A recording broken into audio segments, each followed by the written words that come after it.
At that instant, Harrison Ashford III, heir to the Academy's founding family fortune, raised his crystal champagne flute, and his voice dripping with sarcasm called out, "Did someone let the scholarship kids in through the wrong entrance?" Awkward laughter erupted around the banquet hall. Zoe froze for a heartbeat.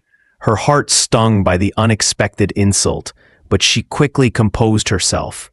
No one moved to defend her, not even Headmaster Charles Ashford, the venerable patriarch of the family. With a polite smile, she excused herself from the table, even though her dessert hadn't yet been served.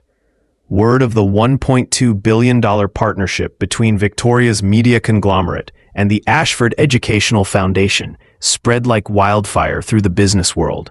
To many, it was a historic milestone for both institutions. But for Victoria, it marked a deeply personal victory, a testament to years of shattering invisible barriers, overcoming prejudice, and winning brutal battles in the corporate world. She was more than just a CEO. She embodied hope for everyone who'd ever been ignored, silenced, or underestimated. As the golden sunset bathed the Academy in warm light, the Ashford mansion gleamed like a jewel on the Connecticut hillside. A row of gleaming luxury vehicles lined the circular driveway, and crystal chandeliers sparkled behind the mansion's ornate windows, clear symbols of the Ashfords' unmatched power and prestige. From the sleek black sedan, Zoe descended once more, her tailored emerald silk highlighting her poise and natural grace. The click of her heels on the marble steps was steady and deliberate, each stride an unspoken declaration of the status she'd inherited through her mother's painstaking achievements. Her radiant dark skin and the elegant updo of her natural curls conveyed a rare confidence. In her eyes shone a single quiet message. She was not here as a mere guest, but as the daughter of the woman who held the key to a deal that could reshape the educational landscape. Crossing the threshold into the grand hall, she passed through towering doors carved with intricate academic motifs. Conversations hushed to discreet whispers. A few faces showed genuine admiration. Others betrayed surprise and doubt. Few had anticipated that the celebrated daughter of a top-tier media mogul, so widely praised in the press, would turn out to be such a young black woman. Zoe, however, remained unruffled. She offered a calm, polite smile, her gaze sweeping the room with quiet determination, an unspoken reminder that her value lay not in idle gossip or others' preconceptions, but in her proven intelligence, character, and vision. In the far corner, Harrison Ashford watched her with a calculating smirk, curiosity and skepticism flickering in his eyes. Zoe advanced toward Charles Ashford, the family's head, and extended her hand to greet him, only to have a haughty voice ring out, cutting through the elegantly charged air at that very moment. Did someone accidentally let the scholarship kids in through the wrong entrance? The chill in his voice cut through the silence like a blade. Every head turned instantly to the speaker, Harrison Ashford III, the only son and prized heir of the Ashford family's billion-dollar educational empire. Harrison stood beside the long table draped in pristine white silk, one hand lifting his sparkling champagne flute. His gaze was cold and self-satisfied. Crystals from the chandelier cast shifting shadows across his sharp features, lending an eerie depth to his eyes, simultaneously magnetic and frosty. The smirk on his lips held no genuine warmth, only contempt cloaked in a veneer of civility. At that moment, time seemed to freeze. Every conversation halted, leaving only the soft strains of background music to underscore the mounting tension. The guests glanced at each other. A few forced, nervous laughs broke the stillness, attempts to mask their discomfort with polite facades. Those hollow chuckles felt like 100 tiny needles to Zoe's heart. A young woman, accustomed to commanding respect in every room, leading student organizations, and conquering countless academic challenges, now found herself publicly humiliated before dozens of strangers. Her chest tightened, her face flushed with anger and shame, but Zoe maintained flawless composure. Not far away, Charles Ashford, respected patriarch and head of the academy, stood silently. He did not intervene. His eyes flickered with uncertainty, perhaps concerned for the family's reputation or unwilling to contradict his son in front of distinguished donors. Charles's silence was a bitter acquiescence, amplifying Zoe's pain and isolation. Amid the storm of her emotions, Zoe held her posture tall and met Harrison's gaze with quiet steadiness. No words were spoken, yet her powerful silence conveyed profound disdain for his crude insult. She knew she represented not just herself, but everyone ever belittled or discriminated against in the same way. Harrison raised his champagne glass a little higher, delighting in her reaction. Clearly, this was not his first act of arrogance. Raised in privilege, he'd inherited every advantage, but not a shred of basic empathy. His taunt was merely the latest proof of how money and status had warped him. The tension remained suffocating. Zoe's eyes swept the room one last time. She caught sight of several younger guests bowing their heads, avoiding her gaze. They understood what had just happened, but lacked the courage to speak up or even show a sliver of solidarity. Then, with a proud smile, Zoe gave Charles a graceful nod, a final, courteous farewell, and turned to leave. Her heels clicked confidently on the marble floor, louder and more assured than ever. She exited the room with her head held high, even as Harrison Ashford's challenging, satisfied stare followed her out. What Harrison didn't realize was that his thoughtless affront wouldn't just wound Zoe, it would spark a battle he himself had unwittingly ignited. And in that fight, the arrogant often end up paying the steepest price. The click of Zoe's heels on the marble floor rang out like the steady beat of a triumphant anthem, shattering the suffocating tension Harrison Ashford had just created. Guests tracked her every step, their eyes flickering with a mix of astonishment and restrained admiration for the astonishing calm she maintained in the face of public humiliation. When Zoe paused at the great doors of the hall, she turned once more to survey the room. The faint smile on her lips conveyed neither weakness nor bitterness. Instead, it spoke volumes. No matter how unjustly she was treated, she remained utterly in control of herself. Harrison caught that smile, and for a moment his champagne flute quivered in his hand, despite his best effort to look unfazed. Nearby, Charles Ashford, Harrison's father and the esteemed patriarch, stood motionless, his expression unreadable. He watched Zoe walk away without uttering a word. His silence was a cruel endorsement of his son's contempt. Charles knew full well the fallout of the evening's insult. Yet his pride as the head of the Ashford name would not allow him to object in front of their distinguished donors. In choosing his family's reputation over justice, he became complicit in the pain inflicted on an innocent young woman. Harrison, after a brief flicker of surprise at Zoe's dignified response, quickly reassumed his indifferent composure. He offered a casual chuckle, as if her departure were no more than a minor power play, a reminder of the dominance he believed entitled to him. He was used to obedience, to having the stakes brushed away by his father's name and wealth. To Harrison, Zoe was simply an inconvenient yet disposable victim. Yet beneath his bravado, Harrison felt an unsettling ripple of doubt. He had humiliated many before, but none had departed with such poise and quiet dignity. Zoe's steady gaze and final proud smile left a small crack in his confidence, a seed of uncertainty about the strength and authority he so prized. Though he would never admit it, her reaction struck at the fragile core of his vanity. Outside the Ashford estate, the cool night air washed away the heat on Zoe's cheeks. A gentle breeze stirred loose strands of her hair as she stood tall, drawing in a deep, steadying breath. In that moment, she felt the full weight of the battle her mother fought every day against bias, against racism, against the invisible injustices of society. A young valet bowed respectfully at the gate. Zoe returned a gracious nod, an unspoken thank you. She knew true strength wasn't measured by sharp retorts or explosive confrontations, but by unwavering self-respect and resolve. even when the world seemed poised to crush her. She slid into her black sedan and closed the door softly. The car pulled away from the glittering mansion, leaving behind the blinding lights and opulent sounds of the gala, but also the first fractures in the Ashford family's foundation of power. Zoe understood this was only the beginning. She would not be silenced.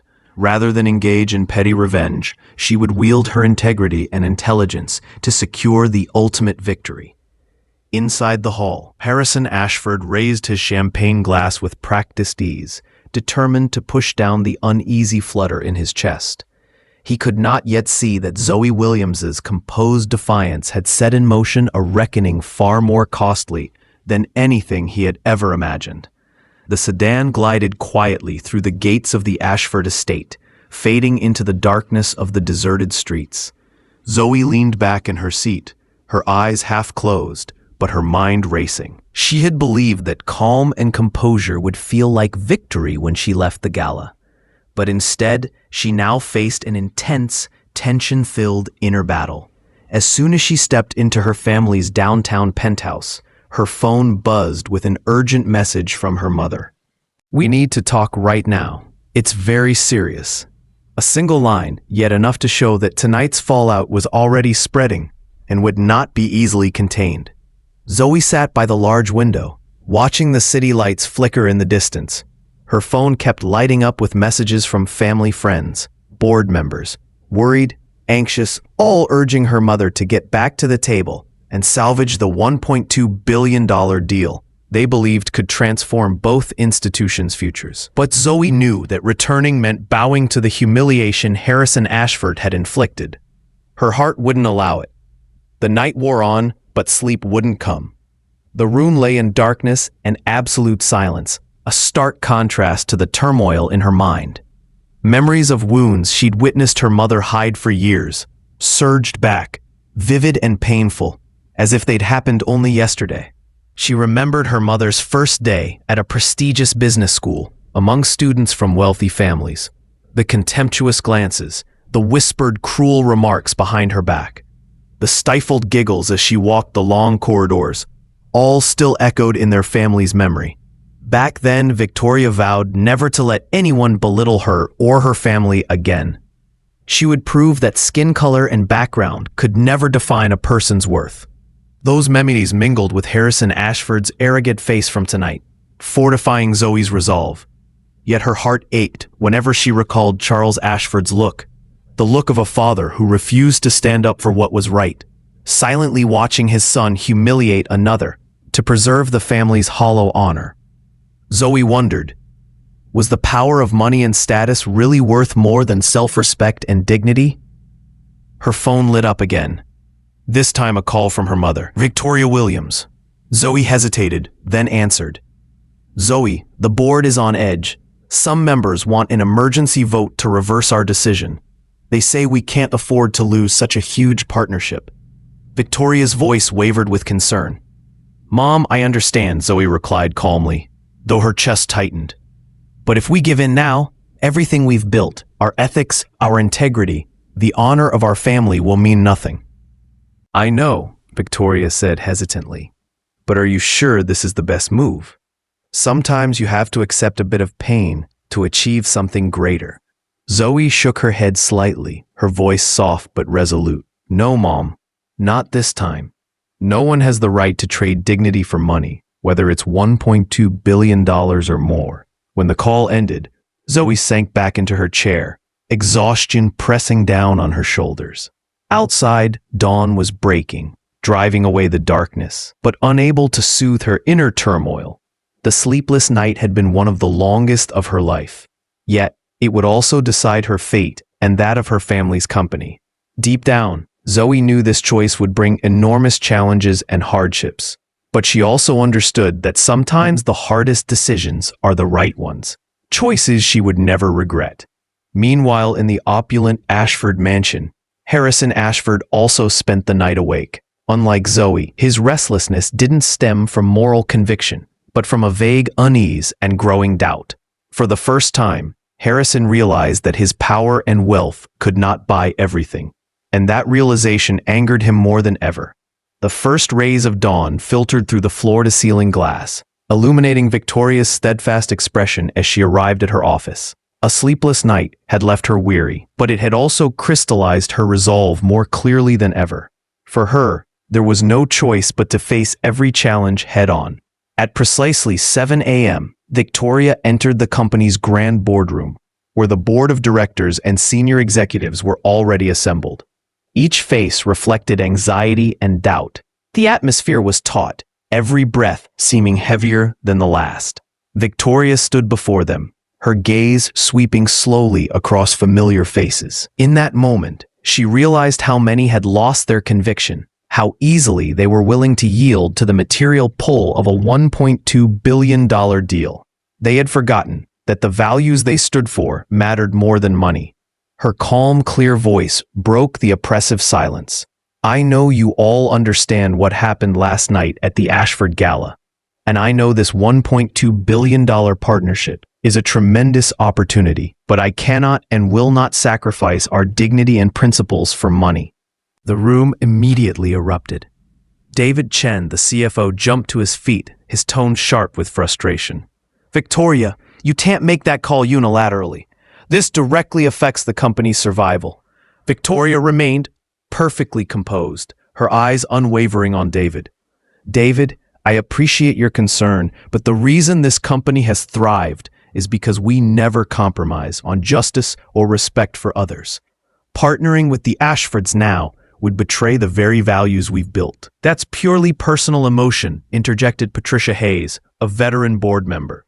We can't let impulse squander such a massive opportunity.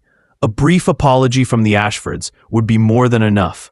This is a $1.2 billion deal, Victoria. Victoria exhaled softly.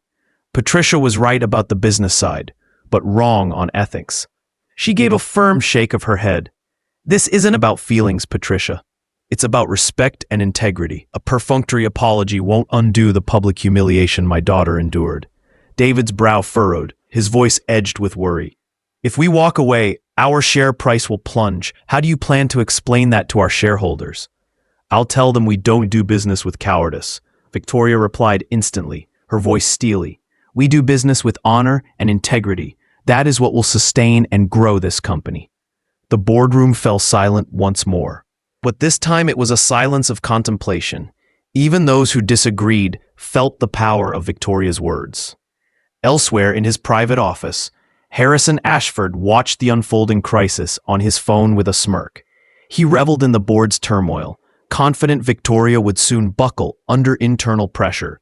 To him, this game was already won. What he failed to see was that his own overconfidence blinded him to one truth. Victoria Williams was no easy target. Back in the boardroom, Victoria looked each person in the eye.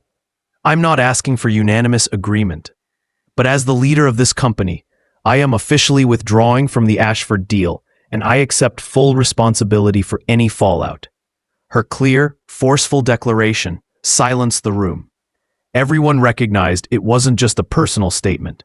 It was the stand of a woman prepared to defend her and her daughter's honor at any cost. Victoria turned and left the boardroom, leaving behind a charged stillness and a shaken leadership. She knew today's decision would unleash storms of controversy, but it was a choice she would never regret. And in her heart, Victoria understood that her toughest battle was only just beginning. Just hours after leaving the tense board meeting, Victoria Williams stood confidently at the podium in a vast hall, facing hundreds of reporters and media representatives. Flashbulbs popped incessantly as curious, expectant eyes fixed on her, awaiting an official explanation for the decision that was rocking the business world. Victoria wore a simple yet powerful navy suit, her hair pulled into a neat chignon, her eyes unwavering with resolve. A hush descended over the room as she stepped up to the microphone, leaning in slightly as if about to deliver the most important statement of her life. My daughter's dignity is not for sale at any price, she began, her voice clear and strong. I am officially withdrawing from the $1.2 billion partnership with the Ashford Educational Foundation. The room erupted in stunned chatter and rapid-fire questions. Reporters jostled to get the microphone first, desperate for more details on this shocking reversal. "Miss Williams, are you concerned about negative reactions from your shareholders?" asked a senior journalist, skepticism etched on his face. Victoria replied calmly but firmly, "I believe our shareholders understand our core values. We cannot build our future on deals that compromise our honor and integrity." "But ma'am, isn't this decision overly emotional?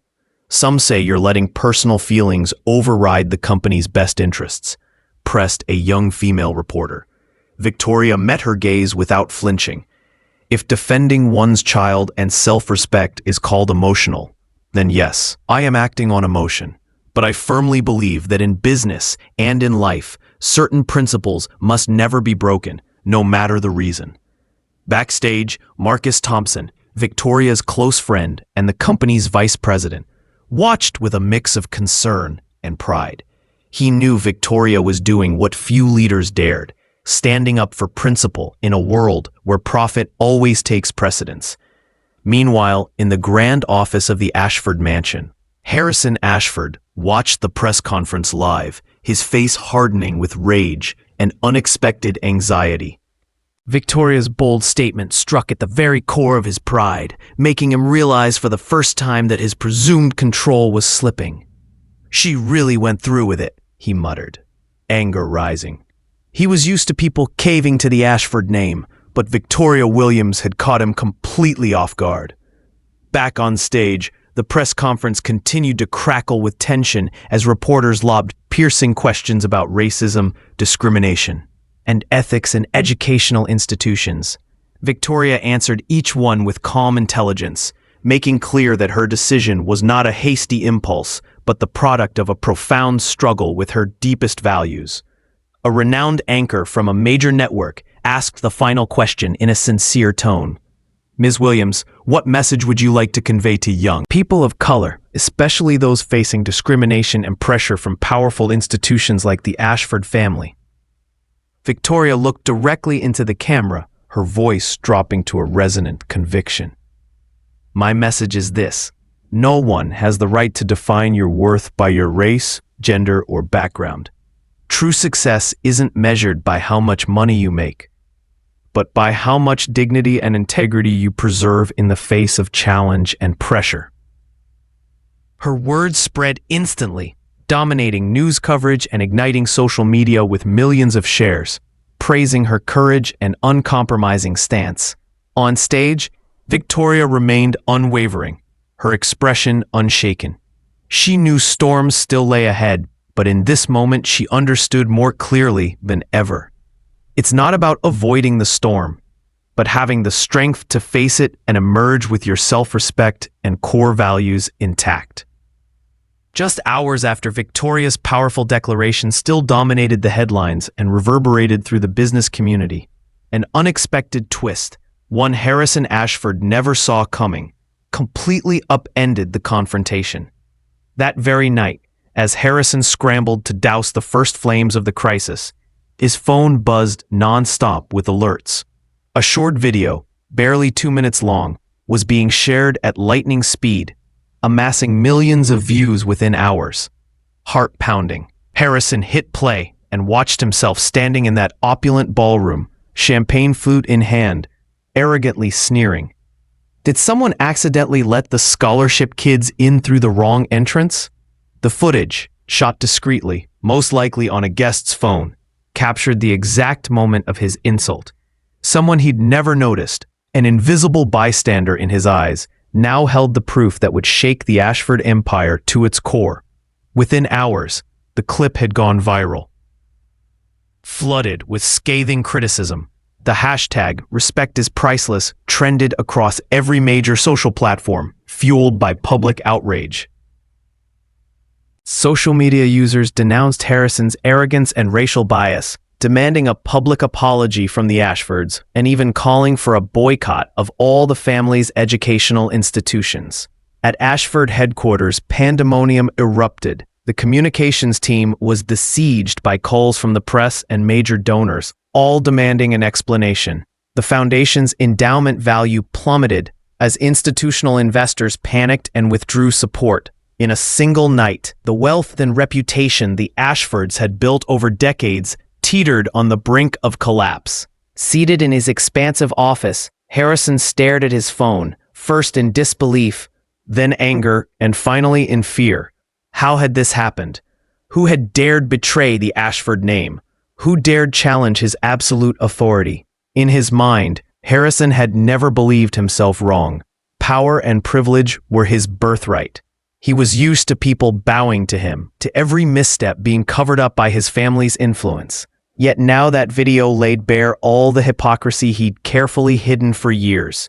Confronted with a torrent of angry comments and viral outrage, Harrison felt a gnawing fear of total loss of control. Meanwhile, in her own office, Victoria sat reading message after message of support, pouring in from around the globe. She knew the video would intensify an already volatile situation, but it was also the strongest proof that her stand wasn't a solitary act, but the voice of countless people who had been belittled and discriminated against. Marcus Thompson entered, tablet in hand, his eyes shining as he shared the latest social media metrics. Victoria, it's exploding out there. Millions are on your side. The Ashford Foundation is under unbelievable pressure. I've never seen such fierce, unified backlash. Victoria nodded thoughtfully, her resolve unshaken. Marcus, this isn't just about me and Harrison anymore. Now we send a clear message. Respect and human dignity aren't for sale at any price. That's what I've always believed and what I will fight to protect. At the Ashford mansion, Charles Ashford hastened into Harrison's office, his face a mask of anger and disappointment. Harrison, do you realize what you've done? One stupid remark has dragged our entire family into a crisis we've never faced before.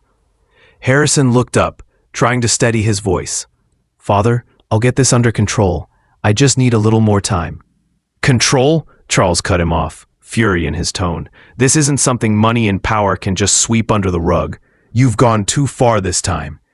His father's words struck Harrison like a cold splash of water, shattering the pride he'd always taken for granted. For the first time, he realized that wealth and status could vanish in an instant before the combined might of public opinion and the integrity of people like Victoria Williams. That night, the social media firestorm showed no signs of dying down, and the battle between dignity and material power had truly entered its most decisive, unrelenting phase. As dawn broke over the city skyline, the first light filtered through the thick glass of Harrison's office windows, trying to illuminate the deep cracks in an empire he'd always thought unshakable. After a sleepless, tension-filled night, Harrison felt more keenly than ever that his power and status teetered on the brink of collapse. That morning, the Ashford Foundation's endowment value plunged 22% within the first few hours, unleashing unprecedented chaos on the educational funding markets. Major donors panicked, withdrawing support en masse while administrators frantically reported the dire situation. Never before had the Ashford name, long regarded as a rock-solid symbol of academic prestige and influence, appeared so fragile and vulnerable. In the emergency boardroom at the Ashford estate, Charles Ashford stared at the live ticker showing the endowment value spiraling downward. His face had gone ashen with worry. Silence gripped the room. No one dared speak. Finally, Charles turned to Harrison, his voice cold, but trembling with anger. Harrison, what have you done? This foundation is not your toy to be wrecked by your arrogance and irresponsibility. Harrison sat motionless, his gaze distant and frosty. He offered no reply, but in his eyes burned a fierce unease. He'd never before confronted the real-world consequences of his actions. The pride of a man who believed the world revolved around him was crumbling, replaced by a rising tide of fear. That afternoon, the Board of Trustees convened an urgent meeting. Their faces were stern, their anger palpable. To stabilize both image and operations, Chairman Eleanor Whitman, a longtime supporter and close friend of Charles, rose and declared, We have no choice but to suspend Harrison from all leadership duties immediately until a full investigation is complete and public confidence is restored. This is the only way forward." Harrison's eyes widened in shock, then blazed with outrage and panic. "You can't do this. This is my family's foundation." Eleanor fixed him with a steely glance, disappointment clear in her tone. "Harrison, you brought this crisis upon us with your hubris and lack of accountability. Don't forget who put us in this mess." Harrison fell silent, bitterness mingling with fury. He'd never imagined the people who'd once deferred to him would ever turn on him so decisively. For the first time in his life, he felt truly out of control. Outside the foundation headquarters, hundreds gathered, waving protest banners. They called for a boycott of all Ashford institutions and programs, chanting fiercely, "We won't tolerate bigotry. Dignity is priceless." Live images of the demonstration spread across social media, ratcheting up the pressure on the foundation. Every organization affiliated with Ashford began issuing statements, distancing themselves, canceling partnerships and donations. The media labeled it one of the most severe institutional crises in U.S. educational history, with all the heat focused squarely on Harrison Ashford, the man who had ignited this scandal, alone, in his vast estate office. Harrison stood by the window, watching the turmoil below, his mind in turmoil. He could scarcely believe that a thoughtless jest of his had wrought such catastrophic damage. The walls of power he'd so carefully constructed over years had become meaningless in the face of public opinion and the unwavering dignity of a family he'd once scoffed at. Charles entered quietly, his tone somber but calm. "Harrison, it's time you face the consequences of your actions. I've always shielded you from your minor mistakes. This time, I can only let you bear the responsibility yourself." Harrison met his father's gaze, feeling a depth of despair he'd never known. "Father, is there any way to salvage this?" Charles shook his head, sadness in his eyes. "Perhaps, but it will be the most costly lesson you ever learn. Arrogance is never true power, Harrison. I'd hope you'll understand that." As Charles left, Harrison felt for the first time that he was losing more than power or position. He was losing the trust and respect of everyone around him. Outside, the protesters' chants still rang out, a cold reminder that the price of arrogance is always steepest of all, while the Ashford family scrambled to contain an escalating crisis in another corner of the city. Victoria Williams faced a completely different and wholly unexpected turn of events. From the early morning, Victoria's office had been busier than ever. Phones rang non-stop, and her inbox overflowed with partnership proposals from leading domestic and international media companies, names she'd long dreamed of working with. In just 24 hours since the video went viral, more than a dozen new offers had arrived, each from organizations renowned for integrity, strong ethics, and a genuine commitment to valuing people above profit. Marcus Tonson entered Victoria's office, clutching a stack of documents emblazoned with familiar corporate logos, his face shining with excitement and pride. "Victoria, I've never seen anything like this.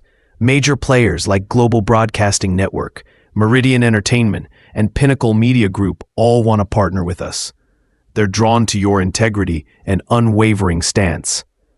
Victoria quietly flipped through the pages, her expression calm and modest. Rather than gloat over this sudden triumph, she offered a gentle smile.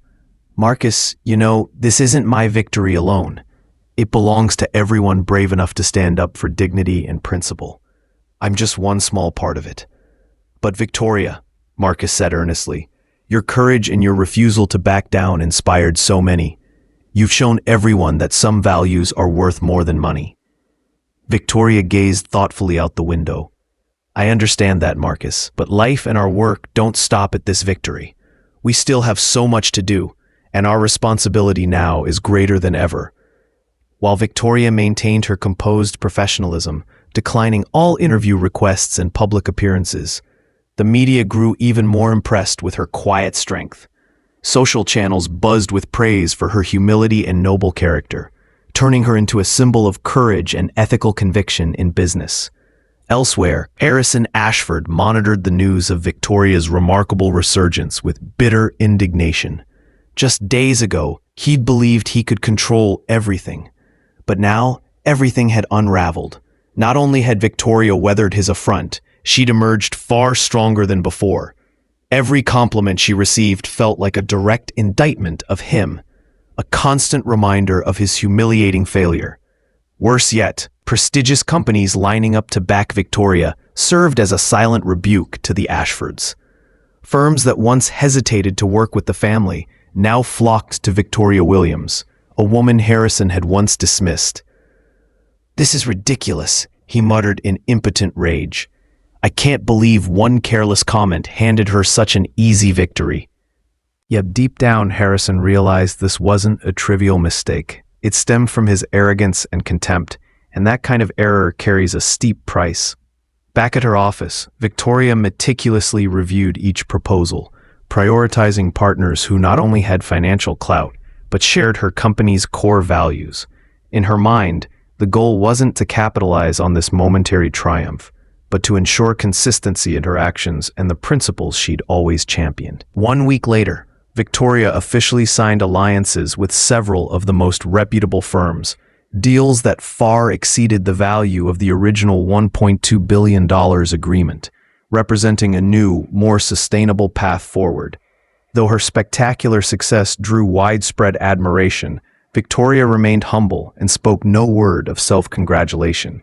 That humility only deepened the respect Victoria commanded, proving that true victory isn't about defeating an opponent, but standing firm in one's values and dignity.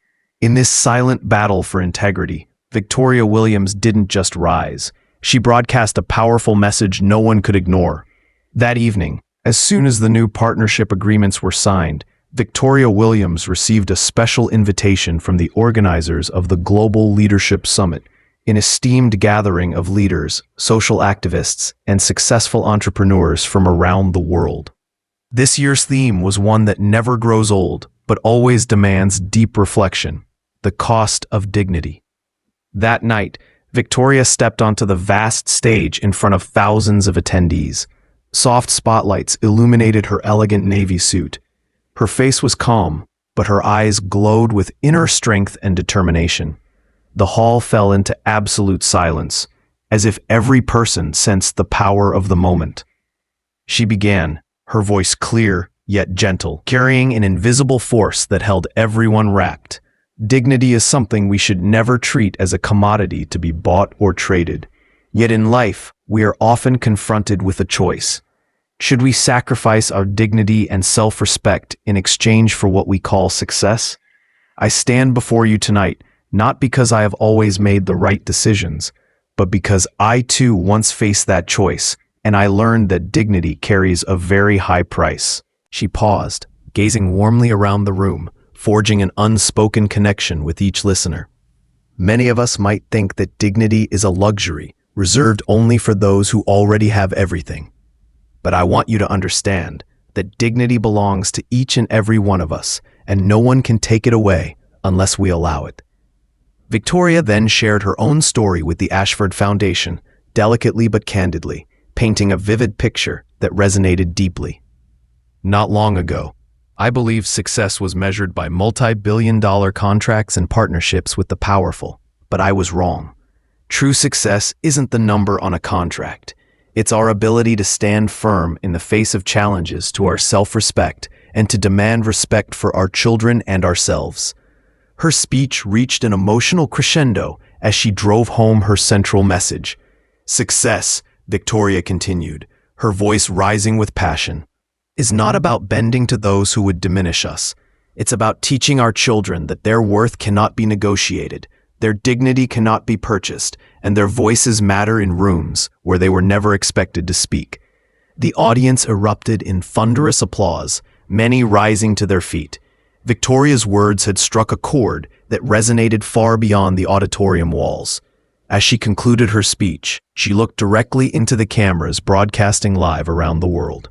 To every young person watching tonight, especially those who look like my daughter Zoe, remember this: your value doesn't decrease based on someone's inability to see your worth. Stand tall, speak your truth, and never let anyone make you feel like you don't belong. 3 months after the viral incident, the full consequences of that fateful night had reshaped both families' destinies. The Ashford Foundation faced its worst crisis in over a century. Major donors had withdrawn $800 million in pledges, forcing the closure of 3 satellite campuses and the suspension of dozens of scholarship programs. Ironically, the very programs Harrison had mocked. Harrison himself had been quietly removed from all leadership positions, relegated to a consulting role with no real authority. The board's final report concluded that his actions had caused irreparable damage to the institution's reputation and mission.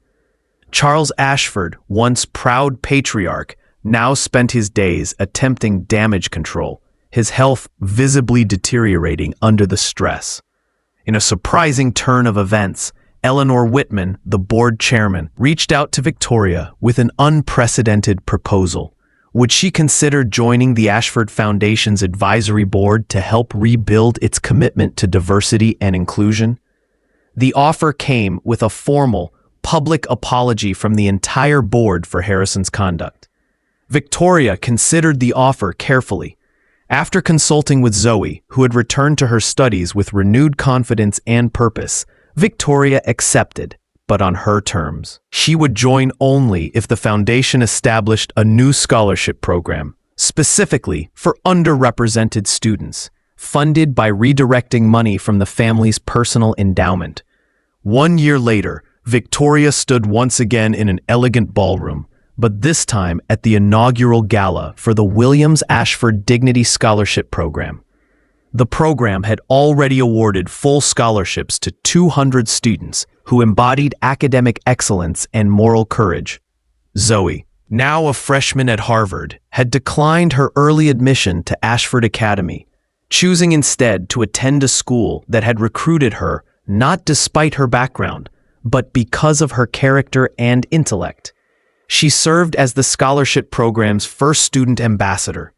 Harrison Ashford sat quietly in the back of the ballroom, having attended at his father's insistence. The arrogant young man who had once commanded every room had been replaced by someone learning, slowly and painfully, about humility. He had begun working with a diversity consultant and had started volunteering at inner-city schools, not for publicity, but as part of his genuine attempt to understand the harm his words and attitudes had caused. When Victoria took the stage that night, she didn't mention Harrison by name, but her message was clear. Redemption is possible for anyone willing to do the work. Change is possible when we choose growth over pride. As the evening concluded, Victoria and Zoe walked together toward their car. The night was clear, stars visible despite the city lights. "Mom," Zoe said quietly, "do you ever regret walking away from that first deal?" Victoria smiled, putting her arm around her daughter. "Never. That deal would have made us richer, but walking away made us stronger. And look what it led to. Scholarships for hundreds of students, partnerships with companies that share our values, and most importantly, you learned that your dignity is non-negotiable." Zoe nodded, understanding more deeply now what her mother had fought for. "I used to think success was about proving we belonged in their world. Now I know it's about creating a world where everyone belongs." As their car pulled away from the gala, Victoria reflected on the journey. The viral video that had initially seemed like a crisis had become a catalyst for change. Harrison's moment of cruelty had ultimately created opportunities for hundreds of deserving students. The partnership Victoria had forged with other ethical companies had grown into a media empire valued at over $3 billion, nearly 3 times what the original Ashford deal would have brought. But more importantly, it was built on a foundation of respect, integrity, and genuine commitment to lifting others. The Williams Ashford Dignity Scholarship Program had grown to support over 1,000 students annually. Harrison Ashford, now 28, had become one of its most dedicated advocates, using his platform to speak about privilege, accountability, and the importance of allyship. His transformation hadn't been quick or easy, but it had been real. Zoe Williams graduated summa cum laude from Harvard and was accepted to law school, where she planned to focus on educational equity. She often spoke at high schools, sharing her story and encouraging young people to never dim their light for others' comfort.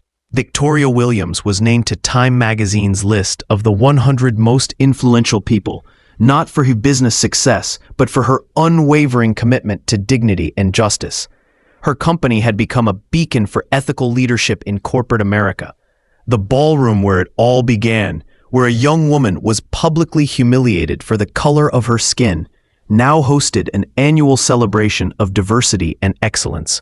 The Ashford Academy had been transformed from an institution of exclusion to one of inclusion, though it took years of hard work and genuine commitment to change.